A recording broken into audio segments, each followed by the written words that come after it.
Hello friends, கோவிலுக்கு சென்றால் இறைவனின் அருள் கிடைக்கும், நம்முடைய பிரச்சனைகள் தீரும், நன்மைகள் நடைபெறும் என்பது அனைவருக்கும் தெரியும்.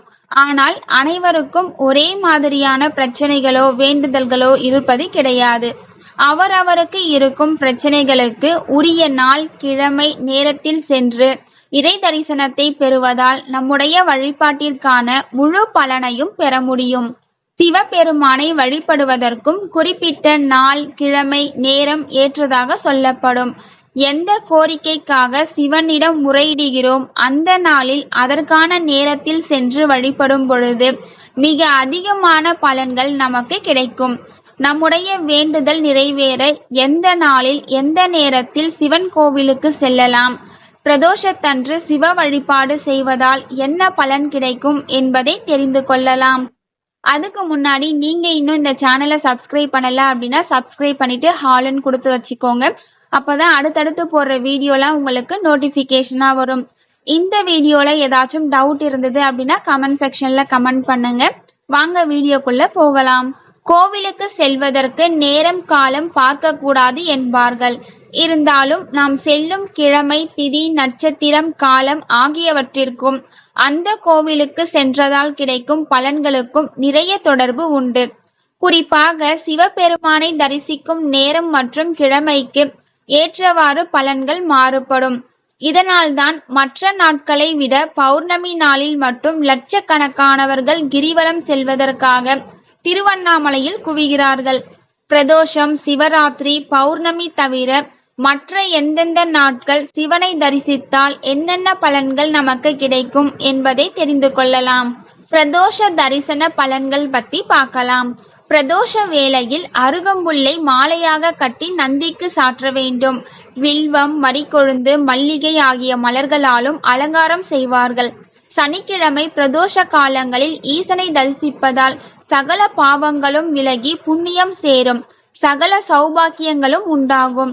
இந்திரனுக்கு சமமான புகழும் செல்வாக்கும் கிடைக்கும்.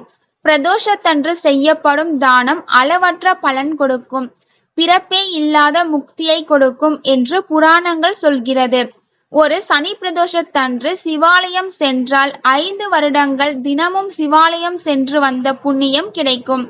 சனி பிரதோஷம் சாதாரண பிரதோஷ வழிபாடு தரும் பலன்கள் போன்று 1000 மடங்கு பலன் தரக்கூடியது. பிரதோஷத்தில் கோரிக்கைகள் நிறைவேற என்ன செய்யணும் அப்படிங்கிறத பத்தி பார்க்கலாம்.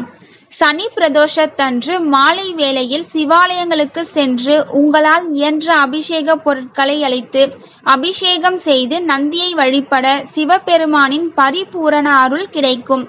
அன்றைய தினம் நந்திக்கும் சிவபெருமானுக்கும் வில்வ மாலை, திராட்சை மாலை அணிவிப்பது நற்பலன்களை தரும்.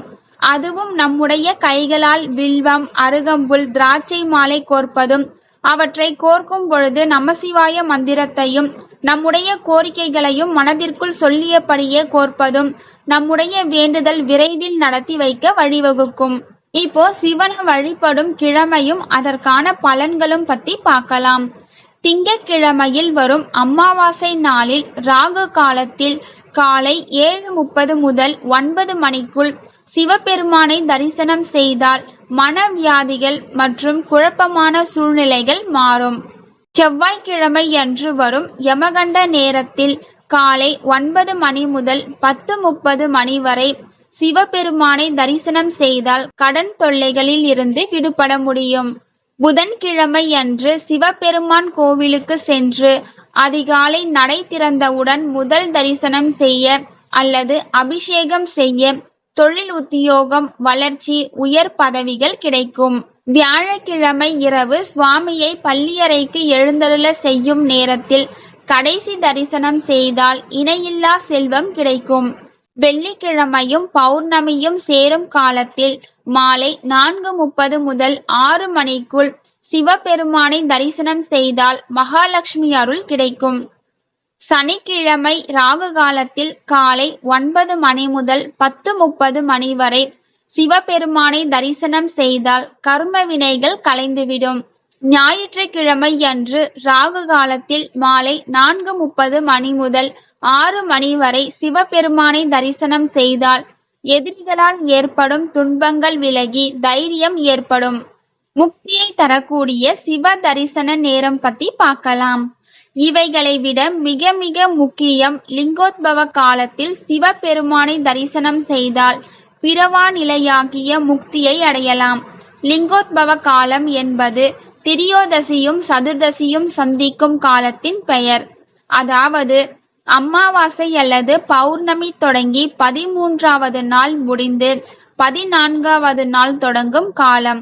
இது லிங்க வழிபாடு தோன்றிய காலம்.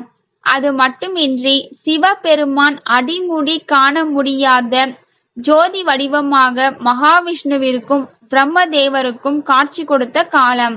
சிவபெருமானின் இந்த ஜோதி வடிவமே தற்பொழுது நாம் திருவண்ணாமலையில் தரிசிக்கும் அண்ணாமலையாக மாறி நிற்பதாகவும், அதனாலேயே இங்கு மலையை வலம் வந்து வழிபடும் வழக்கம் ஏற்பட்டதாகவும் சொல்லப்படுகிறது. இந்த வீடியோ உங்களுக்கு பயனுள்ளதா இருந்தா ஒரு லைக் பண்ணுங்க. பிறருக்கும் பயனுள்ளதா இருக்கணும்னு நினைச்சீங்கன்னா கண்டிப்பா ஷேர் பண்ணுங்க. தேங்க்யூ ஃபார் வாட்சிங்.